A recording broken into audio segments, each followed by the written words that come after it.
Derrière chaque objet qu'on possède, mais vraiment chaque objet, il y a tout un réseau fascinant et presque invisible. C'est un balai ultra complexe d'acteurs qui font venir les produits du monde entier et bien jusqu'à nous. Aujourd'hui, on lève le rideau sur ce monde caché, sur les rouages secrets du commerce. Alors, oui, cette question.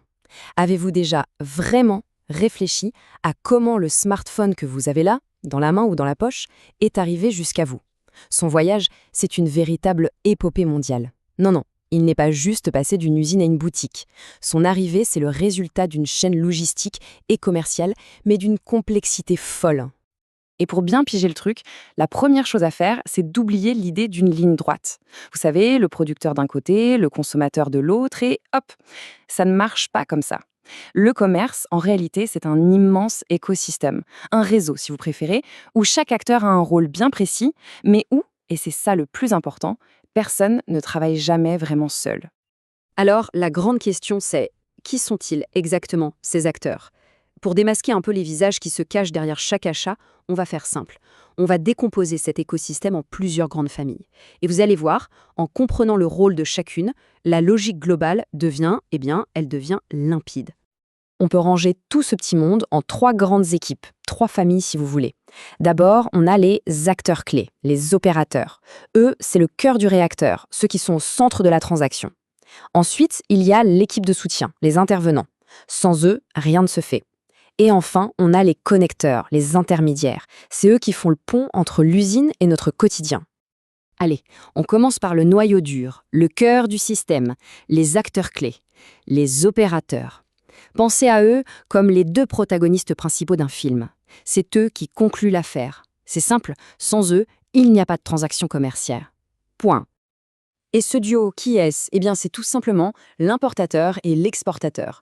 L'exportateur, c'est celui qui vend et envoie le produit à l'étranger. Pour notre smartphone, par exemple, c'est le fabricant. L'importateur, lui, il achète ce produit pour le distribuer sur son marché local. Pensez à la grande enseigne ou à l'opérateur téléphonique qui vous vend le téléphone. Ils sont en quelque sorte les deux faces inséparables de la même pièce. Ok, donc on a notre duo. Mais attention, un importateur et un exportateur, aussi importants soient-ils, ne peuvent absolument pas agir seuls. Pour que la machine tourne sans grincer, ils s'appuient sur toute une équipe de soutien, une équipe essentielle, une sorte d'armée de l'ombre de spécialistes qui rend tout l'échange possible. Et qui trouve-t-on dans cette équipe? Eh bien, c'est là que ça devient intéressant, parce qu'elle est hyper diverse. On a les banques, bien sûr, pour sécuriser les paiements, les transporteurs, évidemment, pour déplacer la marchandise, les assureurs pour couvrir les risques, et oui, ça arrive qu'un container tombe à l'eau, et puis il y a les administrations douanières et leurs experts, les commissionnaires, qui s'assurent que tout est en règle aux frontières. C'est une machine formidablement bien huilée quand on y pense. Bon, récapitulons. On a le vendeur, l'acheteur et toute l'équipe de soutien. Mais il reste une question cruciale. Comment un produit fabriqué par milliers, voire par millions d'exemplaires, passe-t-il de l'usine jusqu'au consommateur final? C'est précisément là qu'intervient notre troisième et dernière famille d'acteurs, les connecteurs, les intermédiaires. Le premier maillon de cette chaîne, bien souvent, c'est le grossiste. C'est l'acheteur en gros. Lui, il achète en très très grande quantité directement auprès des fabricants. Son rôle est absolument crucial. Pensez à lui comme un grand hub, un point de relais central. Il gère les stocks, il réduit les coûts et il permet à plein de plus petits vendeurs de s'approvisionner. Et on arrive au dernier maillon, celui qui nous est le plus familier évidemment, le détaillant. La boutique du quartier, le supermarché, le site de e-commerce sur lequel on commande. Et cette citation de Kotler, elle est juste parfaite pour ça. Les détaillants ne sont pas des simples vendeurs. Ils sont les interprètes de la demande des consommateurs. C'est génial comme formule, non? Ça veut dire qu'ils ne font pas que vendre. Ils sont en contact direct avec nous, ils sentent les tendances, ils adaptent l'offre. En fait, ils sont un peu les yeux et les oreilles de toute la chaîne. Voilà. Maintenant qu'on a vu un peu toutes les pièces du puzzle, il est temps de prendre un peu de hauteur. Parce que le point le plus important finalement, ce n'est pas chaque acteur pris séparément, non. C'est la manière dont ils forment tous ensemble un réseau totalement interdépendant. Je le redis, personne, absolument personne n'agit seul. Et la logique de cette interdépendance, elle est implacable, c'est comme une chaîne. Un producteur sans distributeur, il ne peut pas vendre. Nous, les consommateurs sans détaillant, on ne peut pas acheter. Sans la logistique, les camions, les bateaux, les échanges s'arrêtent net. Et le ciment qui tient tout ça, c'est quoi? C'est la confiance. Une confiance qui est garantie par un cadre légal et financier.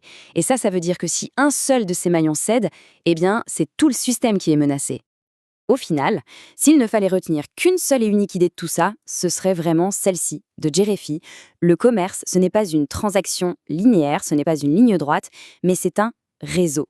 Un réseau d'acteurs qui dépendent les uns des autres. Cette vision un peu simpliste d'un vendeur face à un acheteur, elle est, complètement dépassée aujourd'hui. Et tout ça, ça nous amène à une toute dernière réflexion. Parce qu'en comprenant cette interdépendance, on mesure aussi à quel point tout ce système est fragile. Pensez-y, une crise sanitaire, un bateau qui bloque un canal, une grève dans un port, et hop, c'est tout le réseau mondial qui est impacté. C'est une question qu'on peut se poser et à méditer la prochaine fois qu'on tiendra entre les mains un produit venu du bout du monde.